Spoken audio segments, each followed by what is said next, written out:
Hello, my name is Teresita Branco de Artsy Sister, and today I wanted to show you this manga, or graphic novel if you would, of Buddha by Osamu Tezuka. So if I like for those of you that may or may not know, like Buddha was like obviously he's the one who founded Buddhism like 2,700 years ago, and you can and then this shows that, and then this is a novelization of in like with pictures of like of his entire life. But like in the first volume, it starts by showing you how the world was before Buddha was born. Like the Brahmanic priests, they were either like isolated completely in the mountains, completely forgetting about like their followers, or they were like corrupt, using like fake magic in order to like store like money out of the common for. And then for one or two, and then there was like the one or two good monk guys that were like trying to be righteous and whatnot, but being righteous and doing good is easier said than done when you're surrounded by evildoers. So then it starts with like the lecture that this month, telling the story of once where this monk was like lost in the mountains and he was starving, and then like the animals went to help him like a Disney princess. So then like the fox was able to like find grapes using his nose, and the bear he caught fish, but the bunny wasn't able to like get anything for the priest. So then the bunny made like a bonfire, and then he threw himself into the bonfire. So then he'd be like, enjoy the stewed rabbit after all. So then they started meditating on like the sacrifice of the rabbit and what it means to give yourself up for yourself wholly for like the sake of another living being. So then it then starts, and then it then jumps to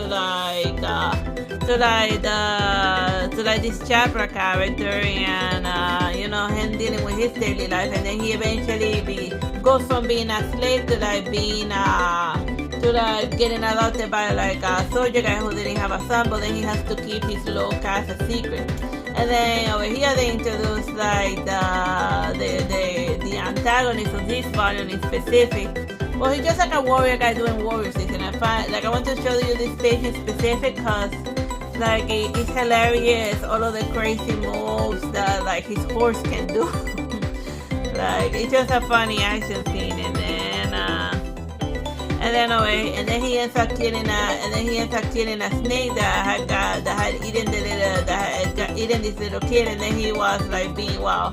You people are like so stupid because the little kid he has sacrificed himself to the snake in order as a traitor for like the eggs, doing a parallel with the story of like the fox and the animals. And then he'd be like, dude, what are you, stupid? Like, it's just a stupid snake. Murder and eat it so you don't starve to death, because it's a jungle out there.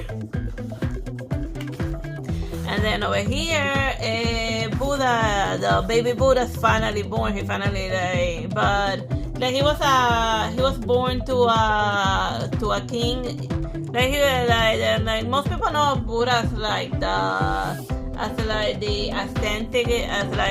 priest guy who live in a humble means, but like Westerners don't know that like Buddha he was like a rich prince but when he discovered suffering, he threw it all away. He threw it all away in the search for enlightenment and how to stop suffering. So because of a weird prophecy, they say that if he saw the suffering of the world, if he didn't see the suffering of the world, the Buddha was going to become like a great king, which is what his father wanted. But if he saw suffering of any kind, he was going to become a great religious leader.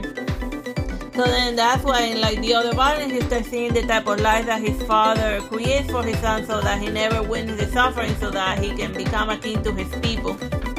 And then over here we see the Buddha's mother died giving birth to him. So yeah, spoiler alert. And then like another fun part.